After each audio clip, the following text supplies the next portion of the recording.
Нэгдүгээр хичээл Facebook групп нээх. За энд товчхон нэг статистик мэдээлэл хүргэе та бүхэнд. За Монгол улс нь болохоор Facebook хэрэглэгээрээ Азиа 1-р байрт, дэлхийд 10-р байрт зэгсдэг байна. Тэгэхээр бид нар бол Facebook-ийг бол маш өргөн хэрэглэдэг байна. За 2019 оны байдлаар бол Facebook-ийг идэвхтэй хэрэглэдэг хэрэглэгчийн тоо 200 мянгад хүрсэн. Тэгээ нийт хэрэглэгчдийн болохоор 95.4% нь бол гар утснаас ханддаг байна. За мөн сүүлийн жилд бол интернет болон одоо Facebook-ийн хэрэглээ өссөнтэй зэрэгцээд цахим сургалт болон Facebook группүүд, таалтай группүүдэд бол сургалтууд явагддаг болсон. За тухайлбал ямар сургалтууд явагдаад байна гэдэг бол эрүүл хоолт, мөн жин хасах. Тэгээд мөн хэлний сургалтууд бол сошиалын хаалта группүүд явагдаж байна. За тэгээд энэ сошиал сургалтууд сошиалаар зөвлөх үйлчлэгээ үзүүлж байгаатай холбоотойгоор болохоор шинэ нэр томьёонуудтай монголчууд бид нар танилцж байна. Тухайлбал инфопренерүүд, инфобүтээгдэхүүн, онлайн бизнес гэх мэтчлэн. За тэгээд ер нь залуу инфопренерүүд болохоор технологийн нийтлийг ашиглаад инфобүтээгдэхүүн бүтээж тэгээд Facebook-ийг ашиглаад болохоор яг зорилттой хэрэглэгчдэд хүргэх замаар өөрийнхөө ур чадвар оюун ухаантай чадхыг бол энэ дижитал зах зээлд борлуулж орлого олж байгаа энэ ажлынхаа хажуугаар зарим нь бол баруун үндсэн ажлыг болгоод ингэж явж байгаа.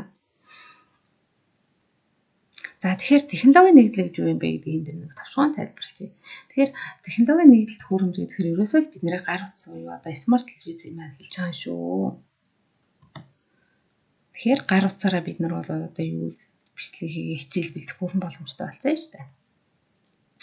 За тэгээд бид нар Facebook-ийн энэ зөв хэрэглээ гэх юм бол биднэрт маш олон боломжууд байдаг. За Facebook нь бидний амьдралд маш өргөн хүрээ хэрэглээг хамарч байгаа энэ үед бид Facebook-ийг зөв ашиглаж чадвал бид өөрийгөө хөгжүүлэх, бусдаас суралцах, бусдад урам зориг өгч, сошиал нийгэмд эерэг сайхан хандлагуудыг өрнүүлэх зэрэг сайхан зүйлүүдийг хийх бүрэн боломжтой байдаг. За тэгээд бүгдээрээ яг Facebook групп хэрхэн нээхийг нь дараах видео хичээлээс үзээрэй.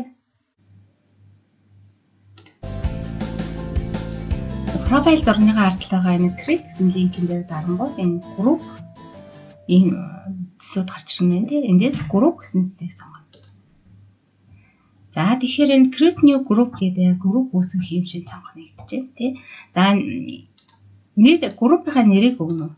Бичиж өгөх хэрэгтэй. За сургалт гэдэг бүгдээр нэрлэлчээ да. Сургалт. За private гэдэг энэ болохоор нөгөө олон нийтэд нээлттэй групп байх юм уу? Эсвэл хаалттай групп байх уу гэдгийг эндээс тодорхойлж өгнө тий. Тэгэхээр бүгдээрээ хэрвээ та сургалтын чинь материал хэрвээ олон нийтэд нээлттэй байхаар хийж байгаа бол энэ public гэдэг нь сонгочвол хаалттай тодорхой хэмжээний бас бахан төлбөртэйгээр сургалтаа явуулна гэдэг бол энэ private гэсэн нэрээр сонгоод явах нь. Энэ hide group гэдэг бол аюул чухал.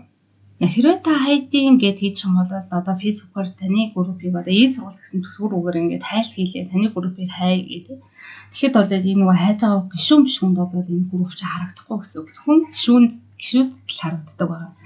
Facebook гэдэг нь болохоор хичнээн ингээ private буюу хаалттай нууцлалтай групп хийсэн ч хайж байгаа хүмүүст бол харагдана гэсэн үг тань.